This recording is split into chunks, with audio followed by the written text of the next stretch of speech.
assume that you know the topic of tonight. Yes? Yes, Rav. Don't hurt my feelings. Yes. Sounds very familiar, right? Yeah.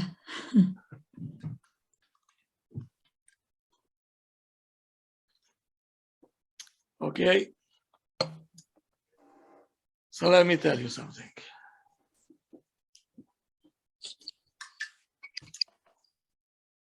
This topic is not so easy.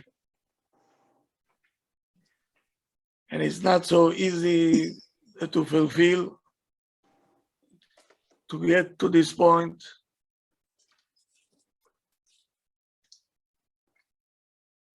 But especially in the world that we're living now, that to hurt a person becomes fun. And as I said in the afternoon, we have all kinds of excuses. But always we have to go back to the Torah and see what the Torah has to say about our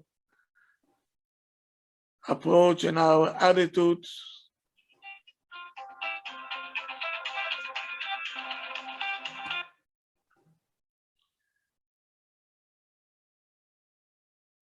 So now, even if you're doing things l'shem shamayim, example, there is a Gemara in Baba Batra. There were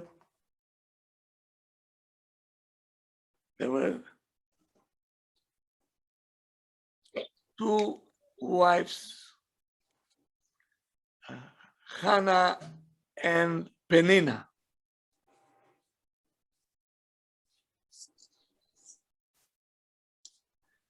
Penina saw that Hannah don't have kids, so she used to tease her because she thought that her tefillot are not coming from the bottom of the heart. That's why Hashem is not hearing the tefillot. So she was searching, how can I make Hannah pray from the bottom of her heart with all the pain that there is. So she used to tell her, you know, I bought a new suit for my baby, and now I have this, and this for my babies, and so on. And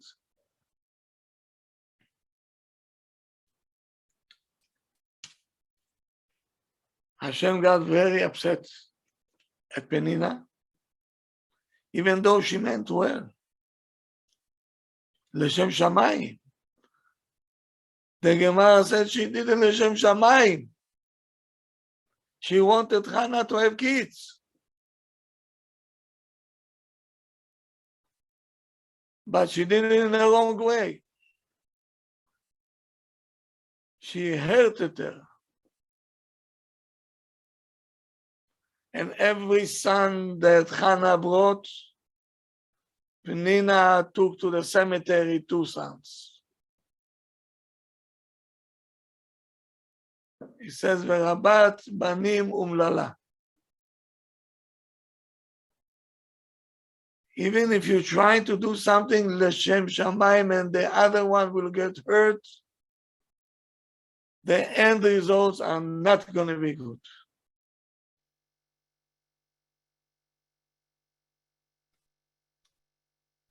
And you remember many times we spoke about it, that the Gemara speak about Rav Rechumi, that his wife was agreeing for him to go for the whole year. Could you imagine a wife without a husband the whole year, and he's coming only Erev Yom Kippur? He's coming home.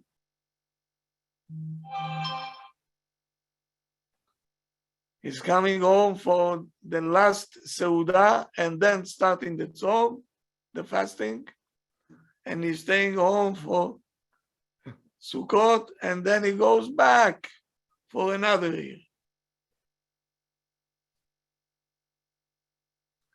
What a tzaddikat she was, right?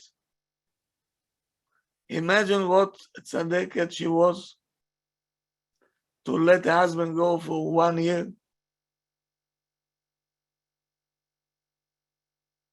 Today, if you're late for half an hour, who knows what's going to happen? Yes? Half an hour you're late. Why?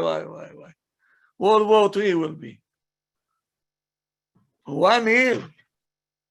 A year, could you imagine a year? How can she manage on her own for 1 year?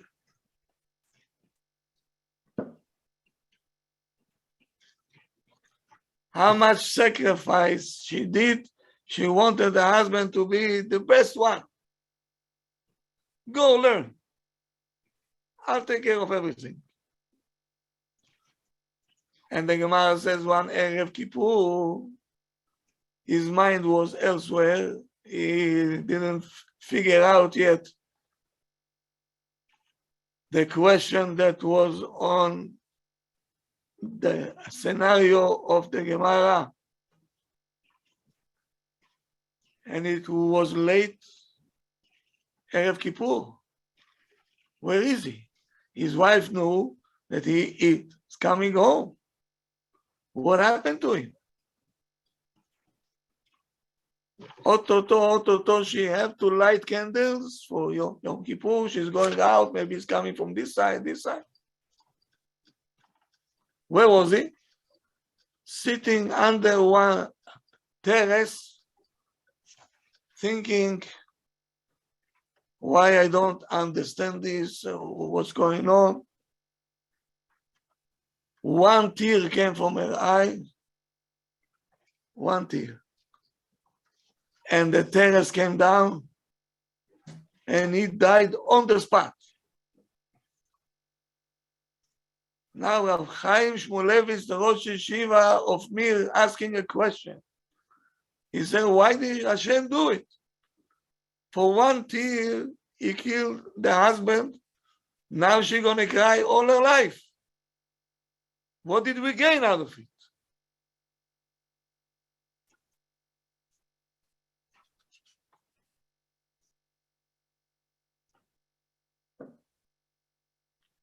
And what did she gain? She lost her husband for Zeu. And you know what he was answering?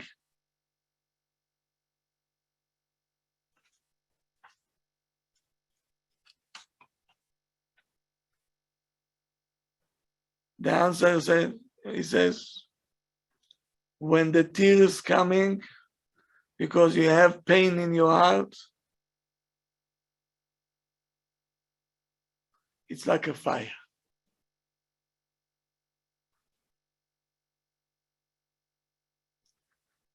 And if without her wanting, like fire, who wants a fire?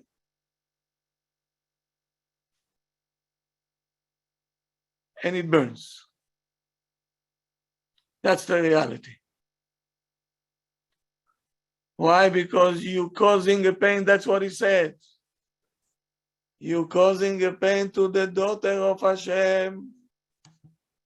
What do you think? The father will keep quiet? What do you think?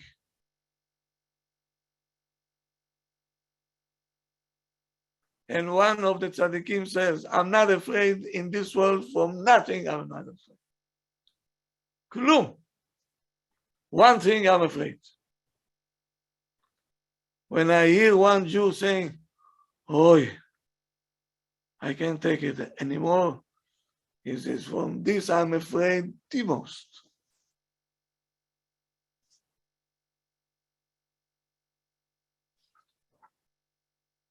Kvoda Rav, may I ask a question? What was the name of the Rosh Yeshiva? Rav Chaim Shmulevitz.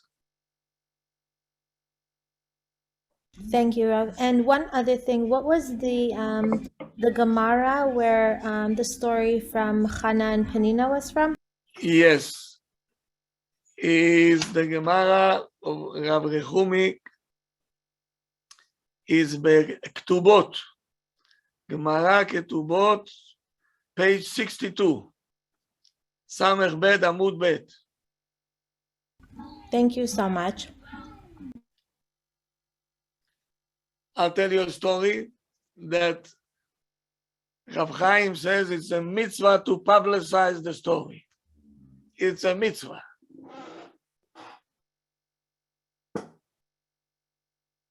And the one who publicized the story was the person that got hurt the most. Here we go.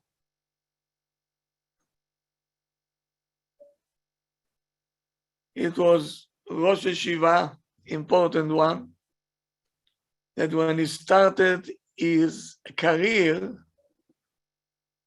as a Rabbi,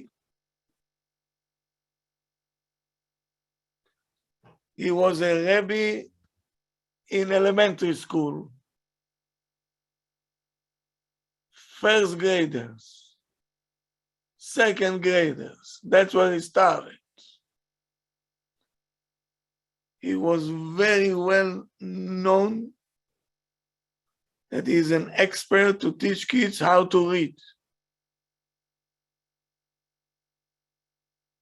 With any disability that they have, he was able to drill into their mind to teach them how to read.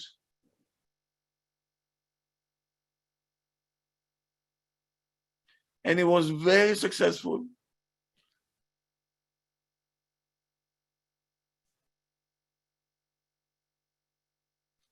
But afternoon, he spared the afternoon only to learn, because he said, I am a person also, I have to advance also. One day he get a telephone call. All the parents should hear this. One day he gets a telephone call from Ima. And she's saying to him, you know, I need a favor from you. I'll pay any amount. I have a child, his name is Yehuda. He's 8 years old. He cannot read well. Maybe you can take him and teach him how to read.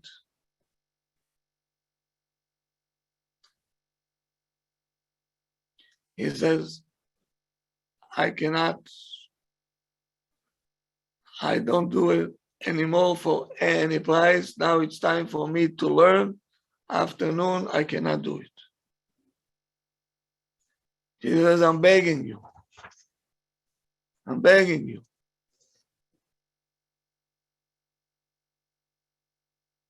He said, how much you're getting in the cheder? How much you getting when you teaching there? I'll pay you the same amount. Take my son in the mornings. Quit your job. I'll pay for it. We have the abilities. He says, I'm not going to do so.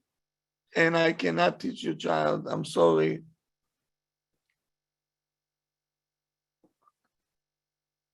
So she told him, you see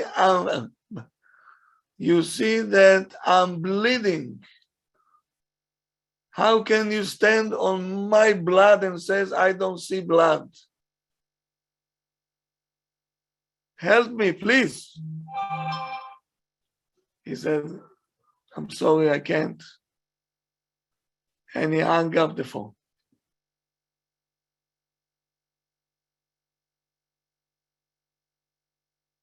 Years passed by, and slowly, he went up in the what? He became to be Rosh Yeshiva. Now he's giving shiurim to best Medrash boys, 18 and up. No more 7, 8 years old. Now he is a big shot.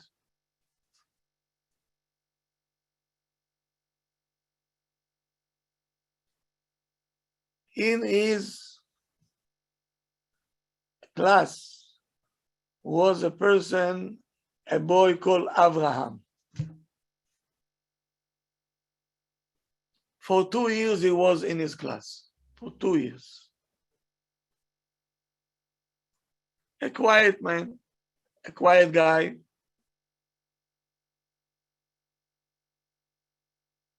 After 2 years, he said, Rabbi, I came to tell you that I have to move to a different yeshiva in the south of Eretz Israel. The Rosh Yeshiva didn't like it because it was not a Litvak yeshiva, it was a little bit Hasidic yeshiva. So he didn't like it.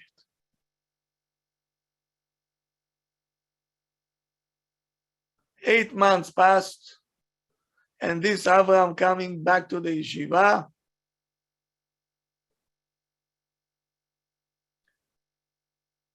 And the Rosh Yeshiva is in the car in front of him.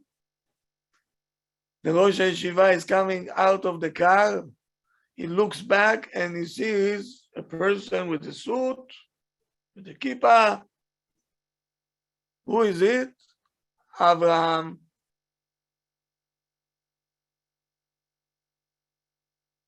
In the first glance, he couldn't recognize him because this is not the way he was looking in the yeshiva. He was very well dressed. The kippah on his head was not black, was a gray one.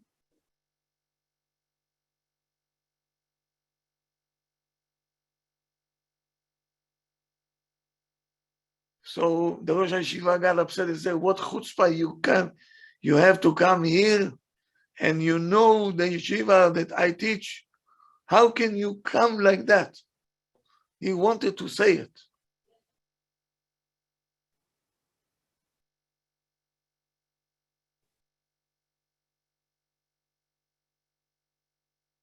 So the Rosh Yeshiva asked him, what are you doing here? May I know?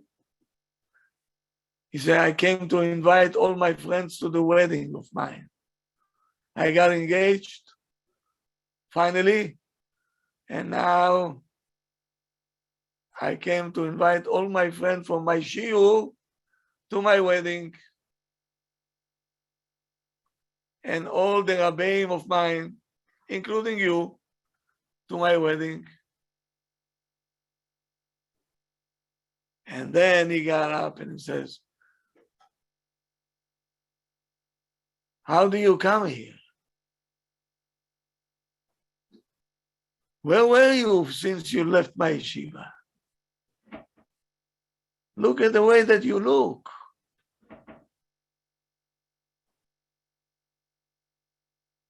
He got very hurt. Avraham got very hurt. But he still was holding himself and politely answered back.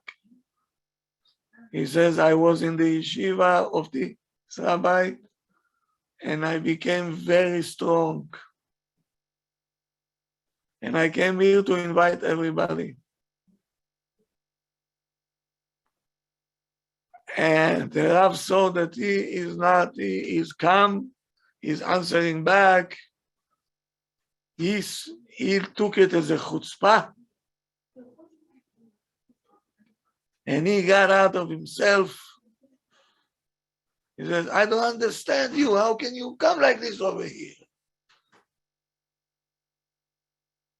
And now all the Talmidim, the students, everybody was looking, what's going on over here? Why is he screaming on him?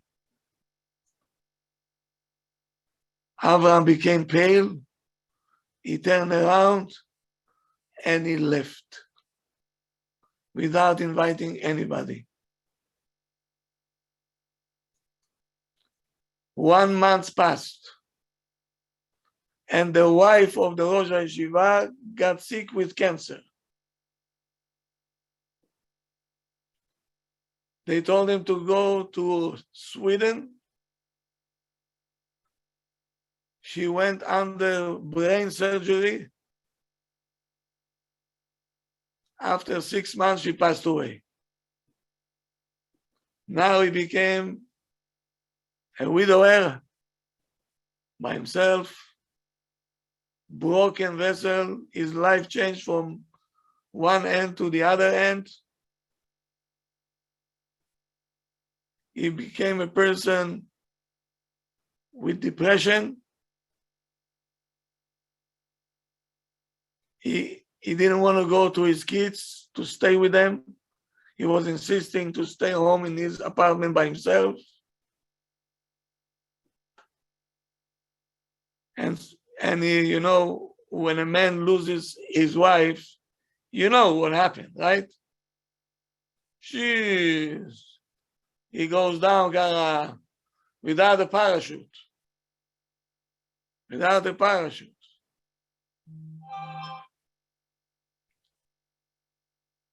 His classes in the yeshiva was not the same anymore. All the livelihood that he had and the sparkle went away. He just said the shiurim until one day he fell in the house, in his apartment by himself.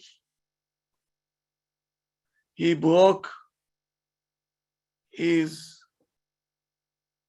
His hip, Rav? His hip? His hips. He broke his hips. Nobody was there. And he was bleeding for 10 hours. On conscience, in conscience, out of conscience. Until after 10 hours, one of the grandchildren came and he found them on the floor, unconscious. Right away they called ambulance and he went under operation.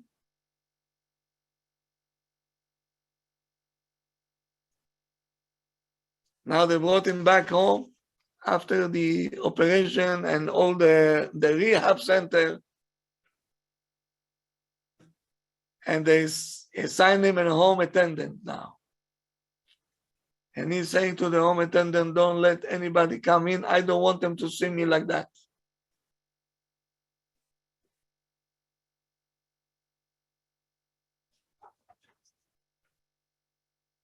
Now he is working with, you know, with the Cane, Rav, or a walker? A walker.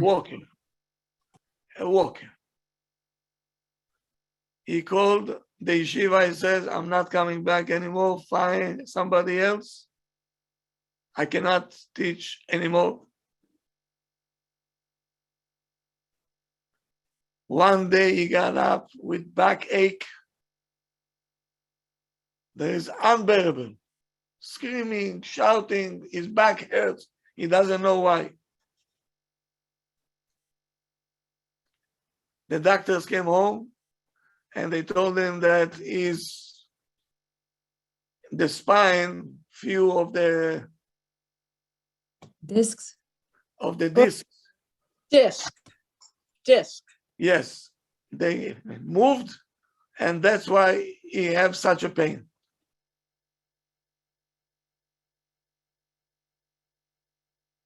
His pain was unbearable.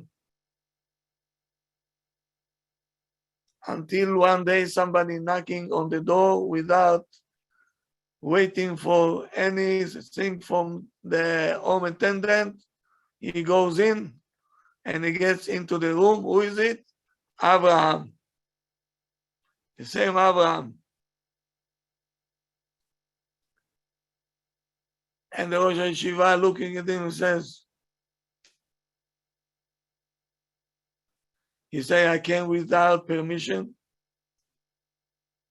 I need to talk to you. The home attendant left the room.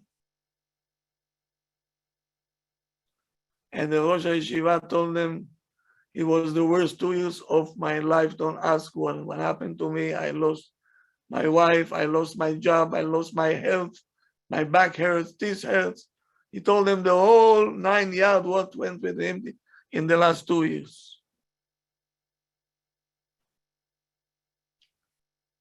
He said, I didn't know that your wife passed away. When did they find out that she had cancer? He said, oh, this day I will never forget. He said it was Tuesday, Zayin Be'adar, the 7th day of Adar. Abraham screamed from the top of his lungs. He couldn't talk.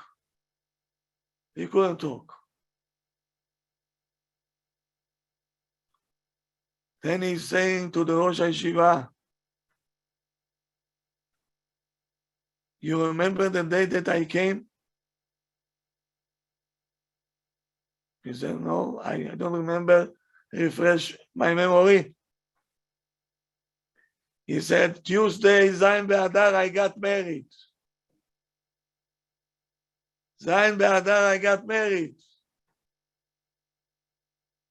And in my heart, I was so much hatred toward you. I was davening under my chuppah.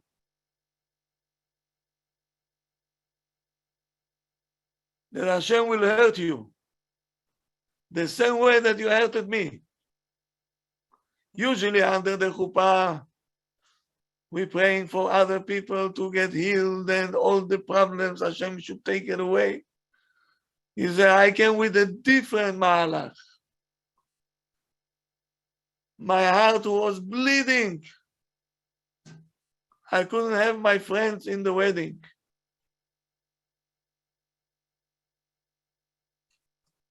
He said, why?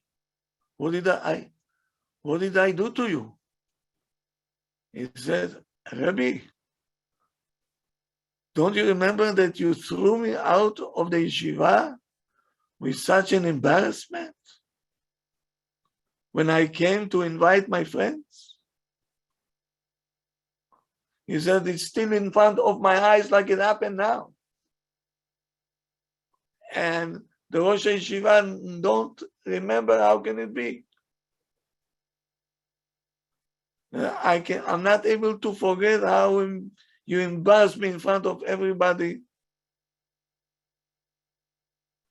I wanted the ground to open up and I will disappear. I was humiliated.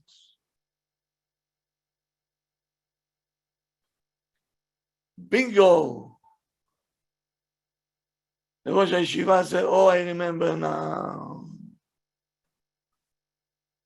He said, I remember. So Abraham continued. He said, I came with such happiness. Finally, I got engaged. Nobody wanted to find me a shidduch because the brother of mine got off the derech. So people were afraid that I'm going to go off the derech also. Finally, I got a girl that I like from a very important family, not rich, but rich in Yirat Shamayim. That was I was looking for. And you threw me out like a dog for nothing. Then the Rosh Hashiva, he said, for nothing I threw you out. And did you look at your kippah? He said, what kippah are you talking about? The leather kippah that you had, the gray one. That's how you come to the yeshiva, with the leather kippah. Such a chutzpah. He said, me? I never wore a leather kippah in my life.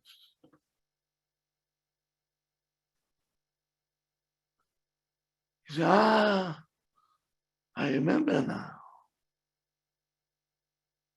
I was coming to the yeshiva with a cab, and the cab driver wanted to smoke. He asked me if I can open the window. And I opened the window, and the wind came, and my kippah flew out of the window. He stopped the taxi, and my driver and me, we chased after the kippah. Not before 10 cars were running over my kippah, and when I put it on my head, it lost all the color it lost. It was a black kippah.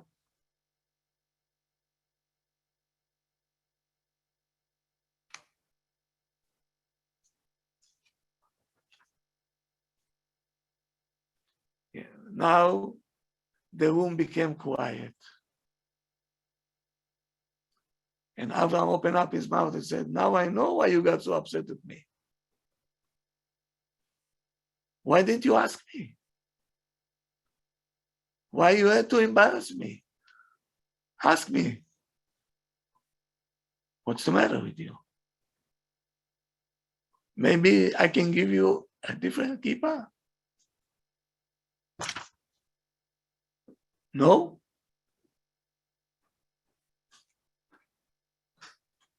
If the Rav would have asked me, I will explain in a very nice way what happened. You jumped on me.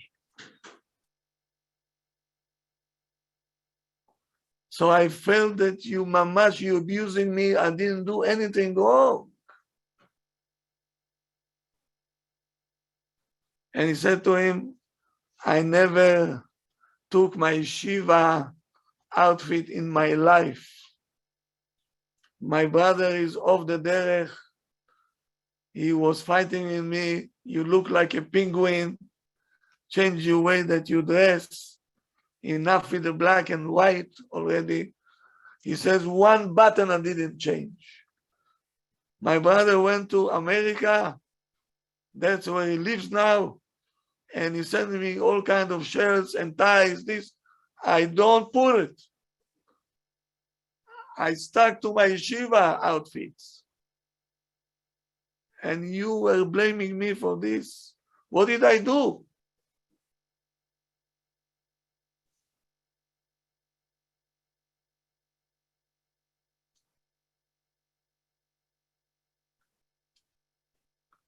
He said, Rav, I left the yeshiva. I was hating you with passion. I couldn't overcome myself. I'm very sorry that that was the situation, but these are the facts. I'm not going to lie to you. He said, not one time, two times, hundreds of times. I was asking Hashem under my chuppah that he should collect from you what you did to me. Hashem should take care of you. I didn't know that it will come to such an extent. I'm so sorry. And Abraham couldn't hold himself, and he started to cry like a baby, seeing the Rosh Hashiva in the situation that he is in. And the Rosh Hashiva said, so why did you come to me now? What do you want from me? He said, my mother came close to the me. door. I can't hear him well. He said, my mother came to me in a dreams 3 times already, night after night. And she asking me, go to the Rosh Hashiva. Tell him that you mochel him. I'm mochel him. And Yehuda, your brother, I hope that he will mochel you also.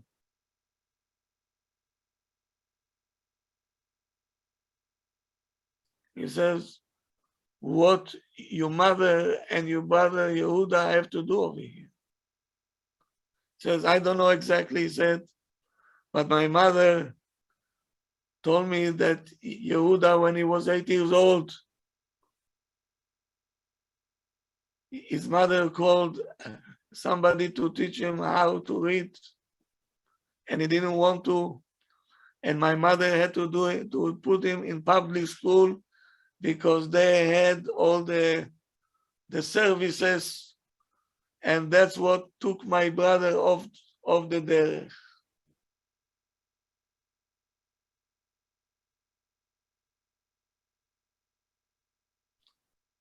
And then the Rosh Yeshiva pitomi, he saw the puzzle became a puzzle. Now every piece got into the place. It started years ago with Yehuda. Then he went to Abraham. And he made terrible mistakes.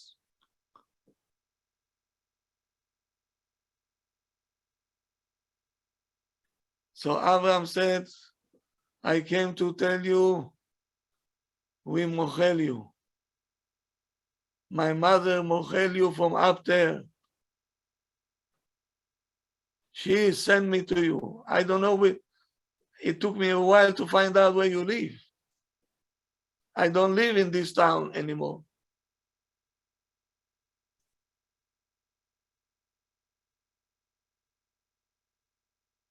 And please now, every class that you give, if you can say before the shiur, said my brother Yehuda will do tshuva.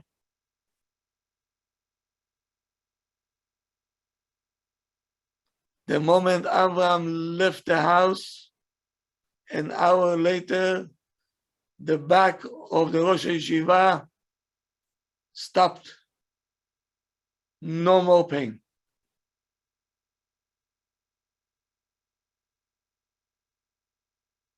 When Rav Chaim Kanievsky heard this, he said it's a mitzvah to publicize the story everywhere. So I'm fulfilling a mitzvah now. Terrible, terrible thing. What can happen to a person who doesn't have sensitivity to the pain of Ima? She has a child, misken. You can do the job. Why don't you do it? Spare 1 hour a day. 1 hour a day. So you sleep 1 hour less. Nothing will happen to you. No? No.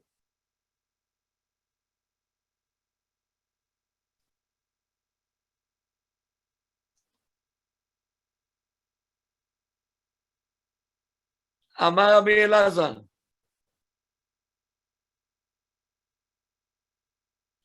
Yeah. This is a Gemara Baba Metzia Nuntet. Amar Rabbi Elazar. From the day the Bet HaMikdash was distracted, Hashem locked all the gate of Tfilah. There.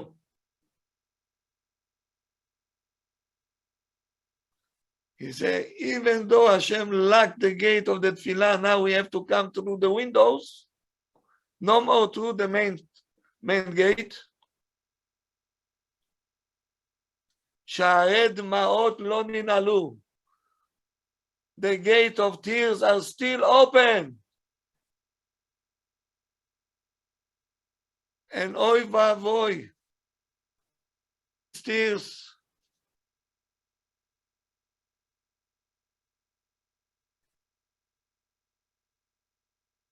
It's like an atom bomb. It's worse than atom bomb.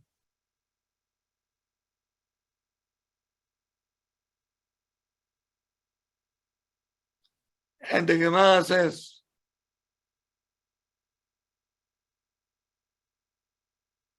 that a person have to be careful when he speaks to his wife.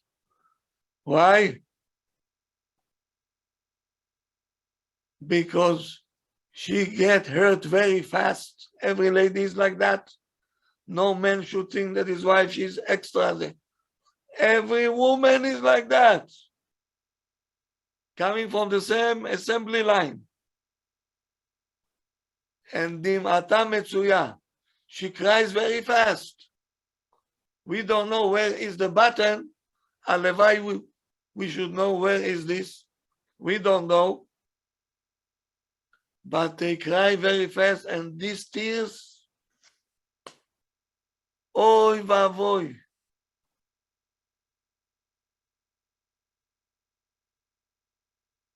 You rather your wife throws at you shoes, I don't know what, baseball bats. No tears. You know what tears are? Whoa. It's the syrup of the neshama. Syrup of the neshama, syrup. What do you think? Hashem will let it go?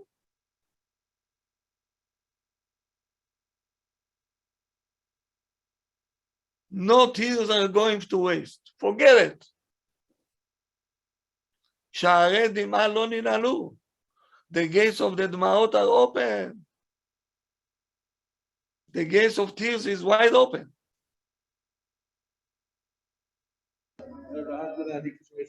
Listen to this. He was a yeshiva boy, and he was a little bit, a chevremanchik, and we say, boychik, right? A boychik in Yiddish. Didn't learn so good. In the yeshiva, they went to ask a question, what we're going to do with this child. They asked the Gdolim. They said, kick him out of the yeshiva.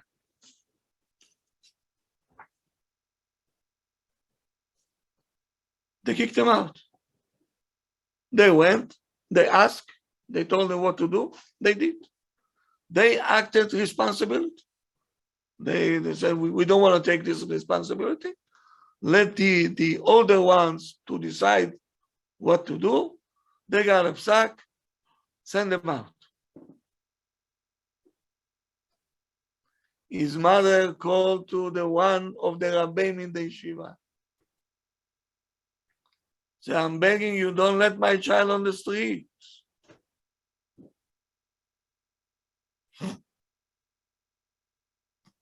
He said,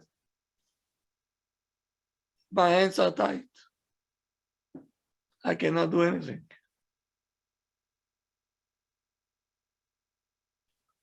So she got so upset, she said, Alevai, you should feel what I feel. She's saying it to the Rabbi in the yeshiva.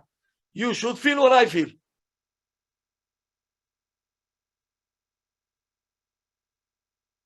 A year later, this person got hurt.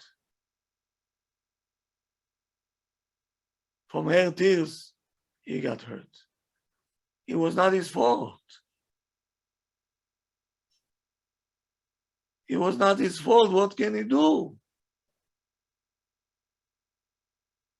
Tell me, what can he do? I'm asking you. Rav, why do they have to kick him out if he can't learn? Is he like disrupting the class? The Gdolei Torah, they Decided, decided he's not good influence on the yeshiva. maybe he could help her find a different yeshiva that would be good for this boy. Why he got hurt, it was not his decision. He went to ask a question and he got an answer. That's what he did. Because of Why her he should get hurt? He's just a messenger. And her tears is what caused the pain.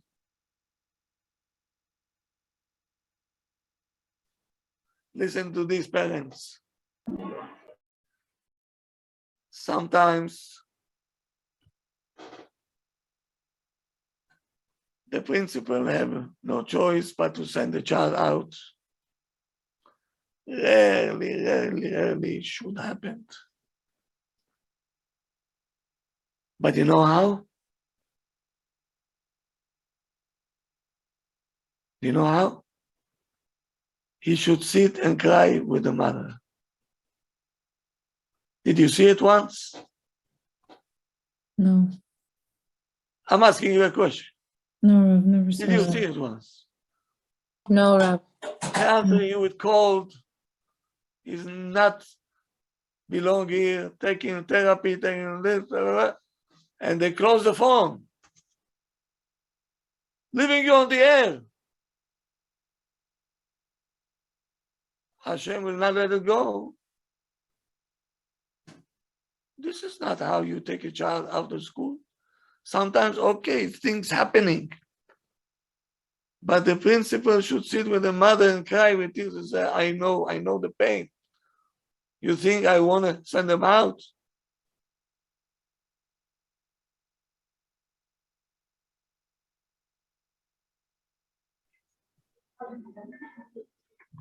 Harab, I have two questions. One second. Okay. I will let Okay. you ask me any question you want. Thank you. Just let me finish.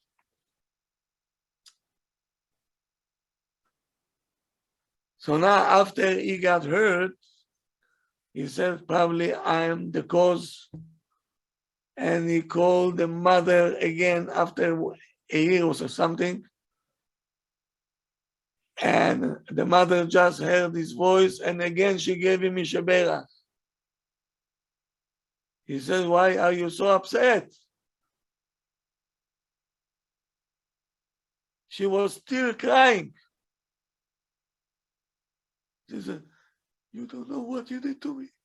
You don't know what you did to me. He said, where is the boy now? Where is he? She said, he is in the best yeshiva now. And she said, he is in such a yeshiva. To get into the yeshiva, you have to be a genius. He said, so why are you so upset? I'm so happy for you that he got into much better yeshiva than our yeshiva. She said, yes.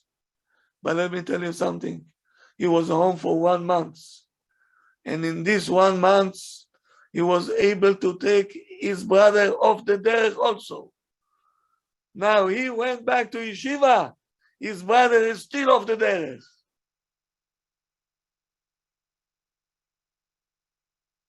For this, I'm crying.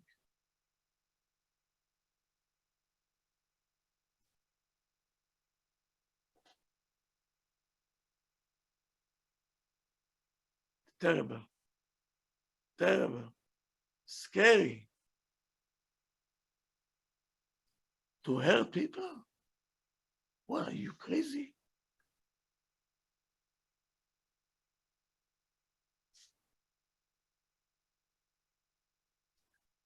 Harav Shach once said,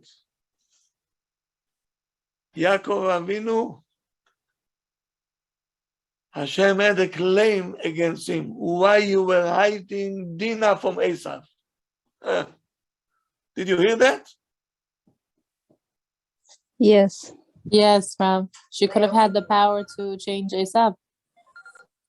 So go marry your daughter to a criminal. Maybe she can influence him. Who's going to do it? Nobody. Nobody. So what does Hashem want from Yaakov? What do you want from him? He did what he did because he wanted to protect his daughter. Every Abba will do so. What's the claim?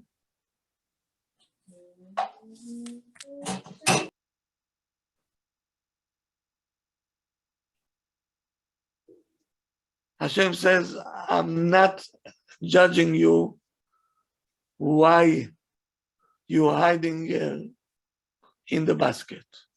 This or that. But then why didn't you feel the pain of Esav? You put Dinah in the box with tears. He said, Alevai, I could give you to my brother. I can't. Did he do it? No.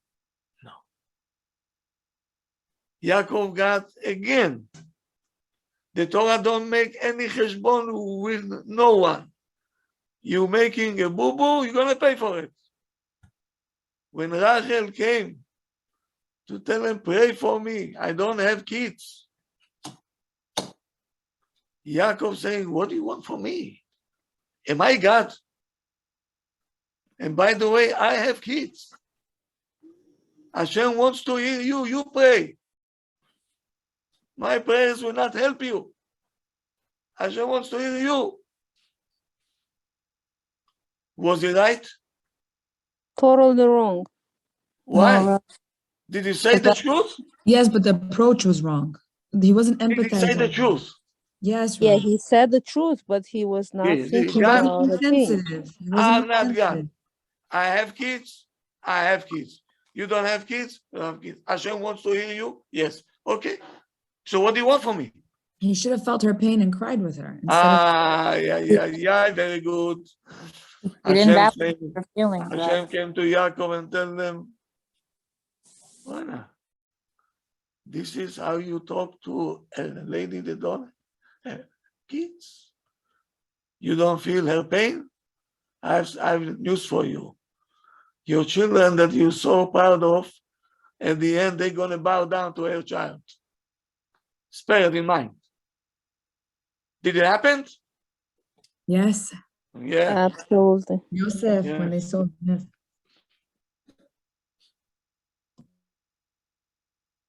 Hashem cannot take it. Even from Yaakov, Hashem will not take it.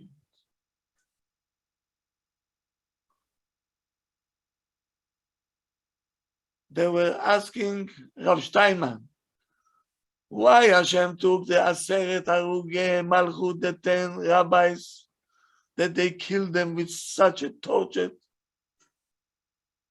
Yosef was mochel to his brothers, no? So the case was closed. Why they have to pay the price now for the brothers?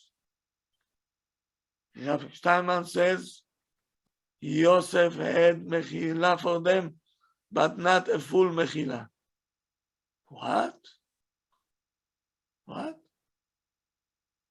Yosef didn't say Kriyat Shema al Hamita, and didn't say Ribono shel Olam, Areni mochel vesoleach. I'm forgiving everybody.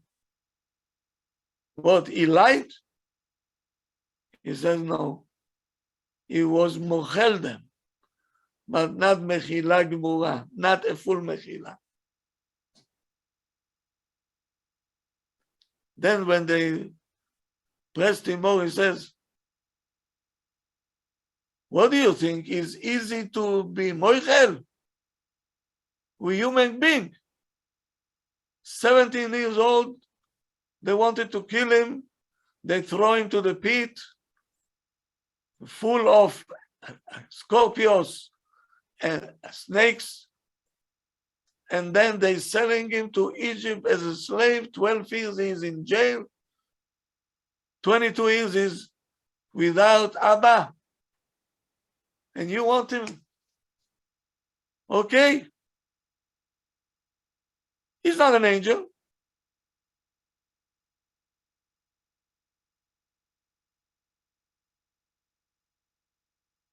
When you're hurting a person, you're hurting his neshama, it will stay there. The neshama is something that you cannot come and clean.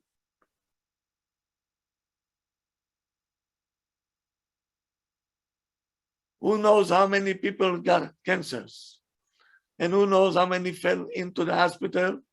And I don't know the pandemic, how many people went because they was not careful with the mouth.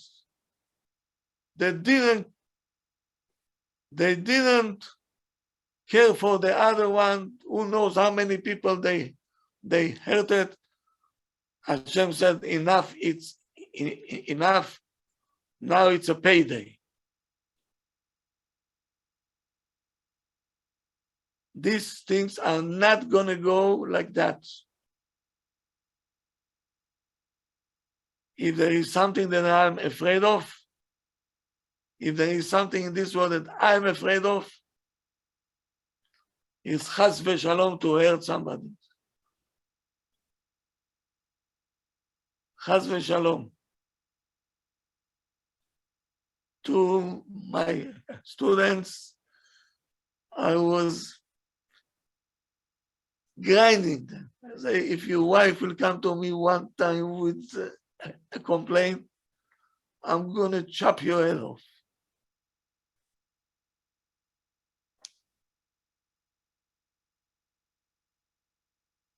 Learn how to talk nice, with respect, understand, listen. You don't have to agree, but at least you can listen.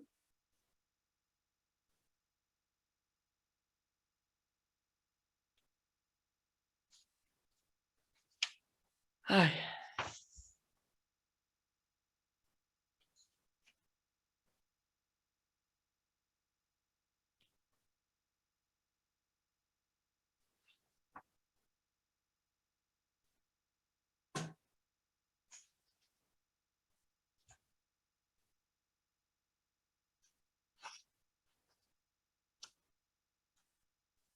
This one,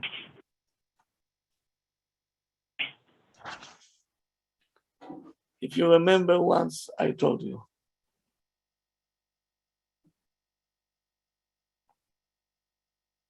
Many times we see miscarriages.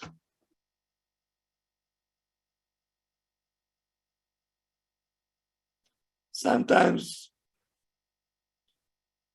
the baby is fine, all of a sudden, he dies in the womb. 3 months, 4 months, I know even 9 months. By the day of the delivery, all of a sudden the child died.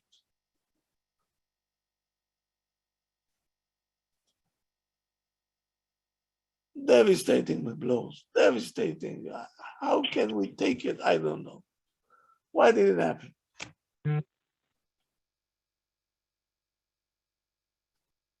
The Gemara says, "Ma'avon meriva betor beto shel Adam." When the couples are fighting, ishto mapelet nefalim. What the Gemara wants to tell us. Listen to this.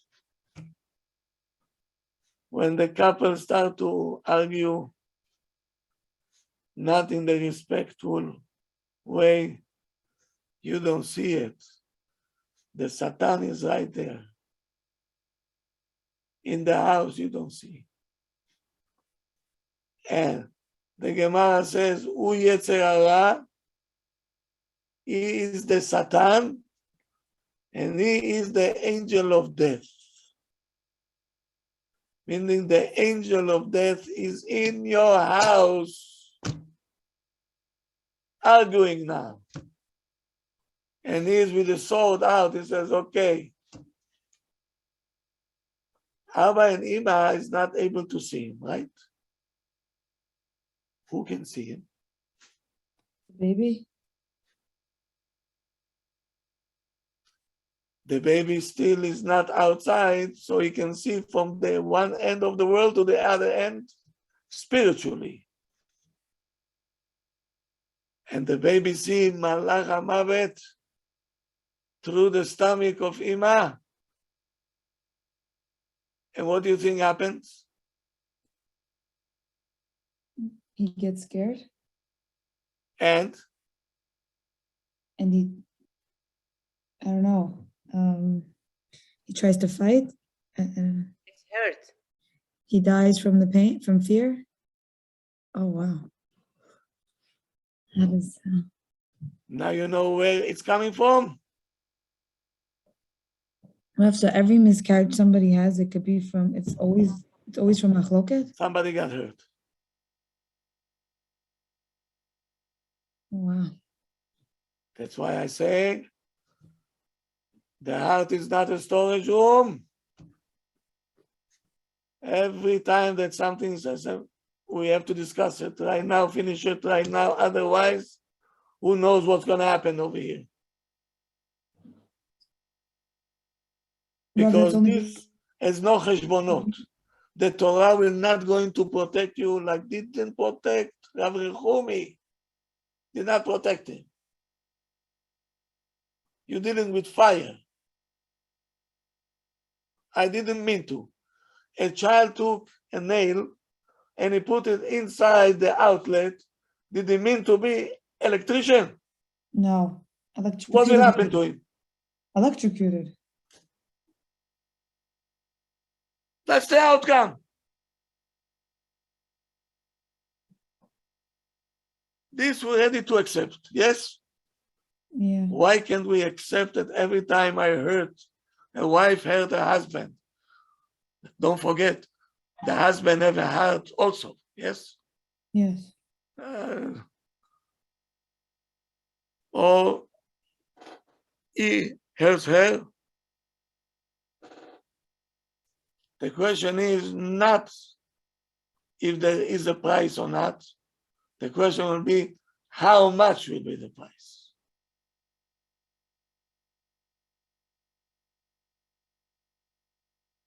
So this has to be done on the spot.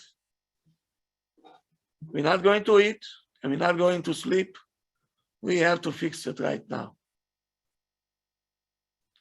So you have to tell your husband what they taught us at home. Chai bio. Damshi. Don't say anything. Keep quiet. Bad advice. Bad advice. You don't keep quiet. Why? Because it's going to hurt you at the end. Something will happen to your husband. Something has happened to you, baby, and maybe something will happen to you. That's what you want? No. No.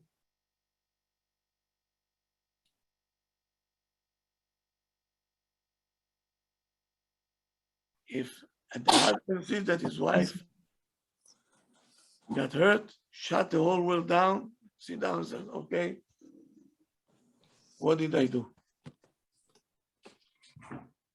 Okay, she tell you, you told me this, told me that. I said, okay.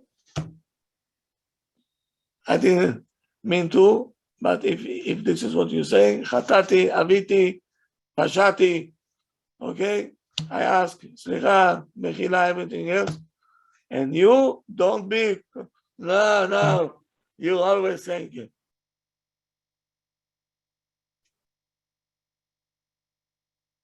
Let it go, because at the end you're gonna hurt yourself.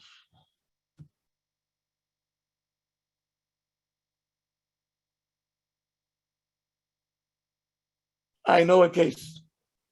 I didn't want to say it, but you know what? I have to say it.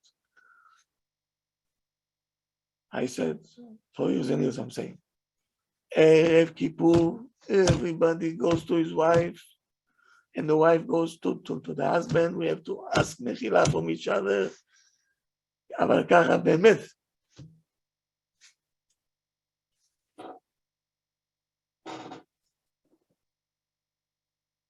Happened to be that in the middle of the year, the husband passed away in a young age.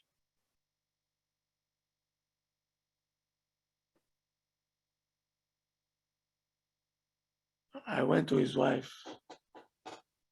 I was asking her, can I ask you a question? She said, yes. Did your husband ask from you Erev Kippur Mechila? She says, yes. Did you? She says, I used to answer with half a heart.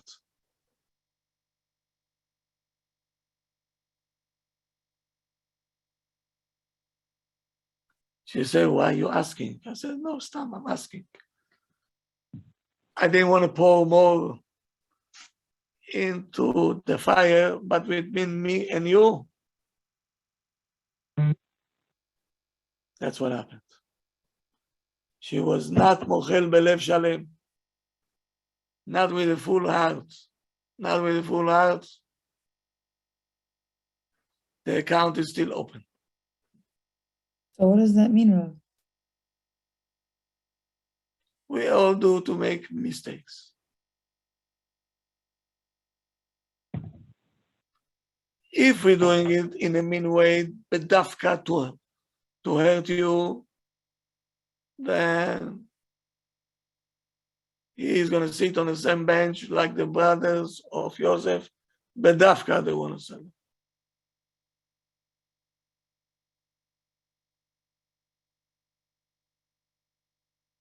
But they did it according to the halacha and still got hurt.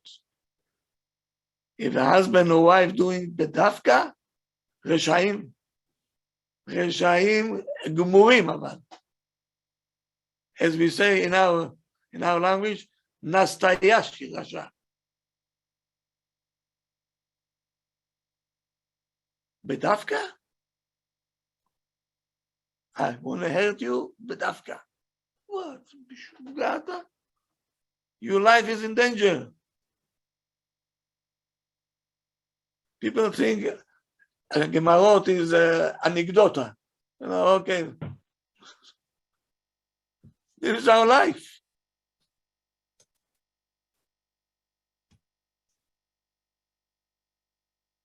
This is not a joke.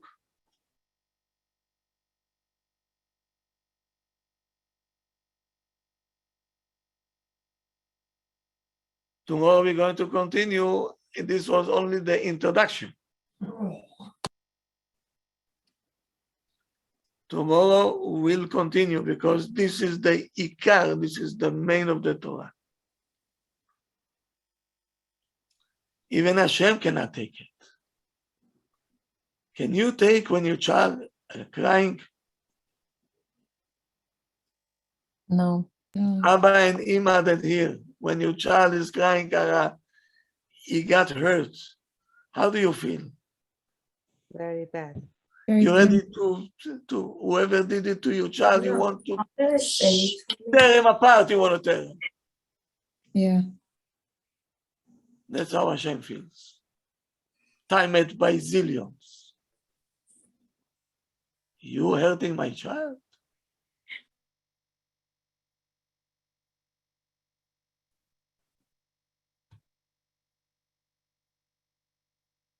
I didn't talk yet about elderly people. Sometimes the youngsters, they making on them jokes. On whom you making? These people can teach you life. On them, you want to laugh.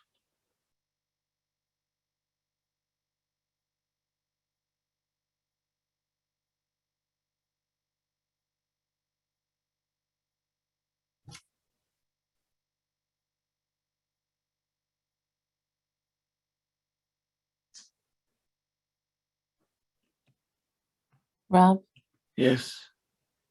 what about children in school?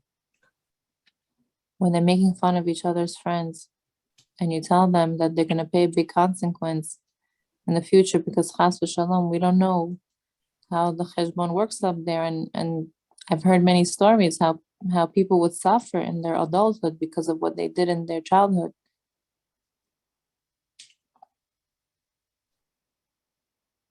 It's terrible.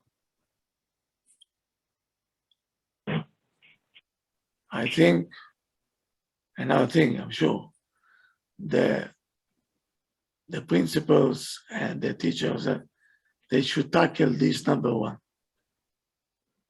Otherwise, they will not have a school. They're wasting the time. We see it so much now, back and forth, bullying. We don't need educated animals.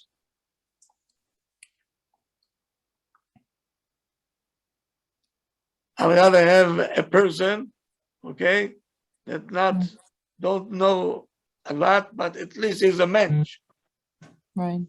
than to see animal on 2 feet, educated. That's what the Torah will tell you. Rav, Yeah. isn't the child who is the children who are making fun of the other kids, isn't it coming from their pain from home? It's not to do with the school? Not, Really? see, kids can be very, very achzar, very wicked, Cruel? Yeah, cruel. cruel, cruel. Okay, we know that.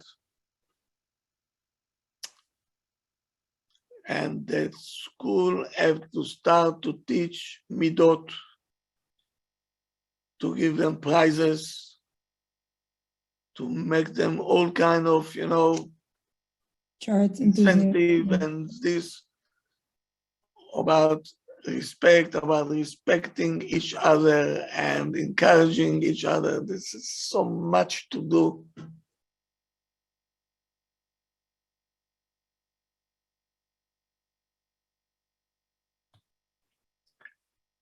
On this one, I will throw a child out of the yeshiva.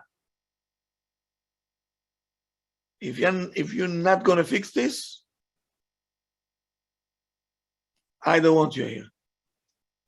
Why? Because this is not acceptable. You have to learn how to behave. So the schools don't have the initiative. We as the parents should call them and tell them to do something? Absolutely. Absolutely. Rab, doesn't it usually start at home? I mean, the school. Everything starts at home the way that you're talking to your husband, the husband talks to you. You are the main poles over here.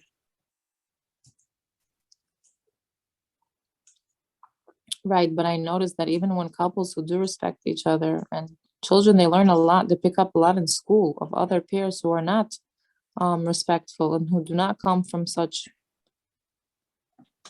We know that. And it should make them feel disgusted. Then it's Meaning okay. my children have to feel disgusted with the way other children behave when they behave that way. So how do I make them feel disgusted? If they're coming home to complain and saying that's what we hear people saying there, so they know it's not right. Right, but I feel like kids are so revengeous. Like if my daughter comes home and she'll cry to me, she'll tell me how mean a girl is in her class and how she hurt her and she's crying and she says, I'm going to do the same thing back to her.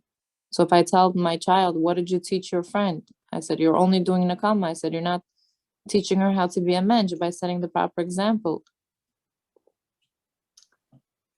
The school has to know about it.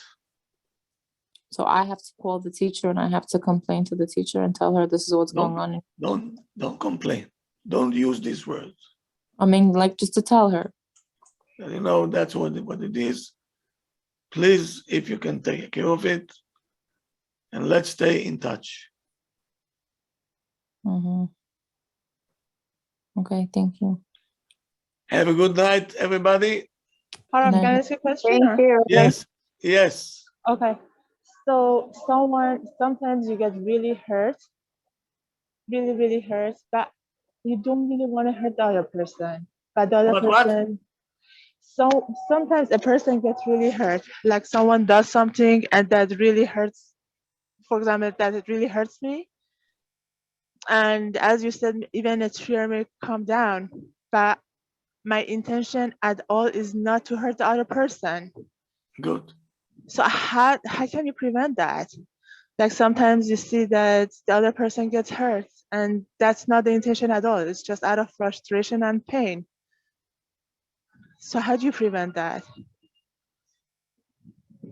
So you have to know always whom you're talking to. That's why we saying siag lechochma shtika. It's better to be quiet.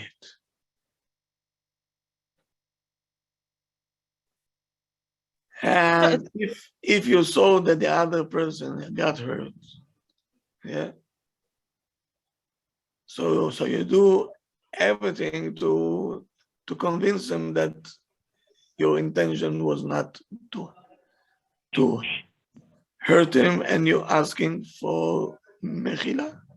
No, that wasn't my question at all. My question is sometimes I get hurt because of You someone get else's hurt. action. I get hurt because of their action. And then I get really hurt, really, like very badly hurt. And then I don't want them to get hurt or God forbid anything happen to them. It's just that I don't know So how to right phrase away, it you right have to discuss it. with that person. Yes.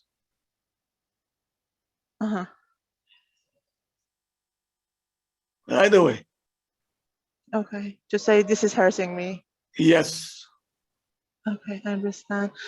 And also, how do we know if we hurt people? Sometimes, as you said, the rabbi had no idea that he hurted the person. How do we know we did not hurt a person and as a The result, like other whatever we went? person should be also saying to you, I got hurt. And if not, then how can we, is there even to do teshuvah, to pray and say, I hope I didn't hurt anyone, or Hashem, please help them? Yeah. Actually, when people get hurt and they don't tell you that they got hurt, they're doing injustice.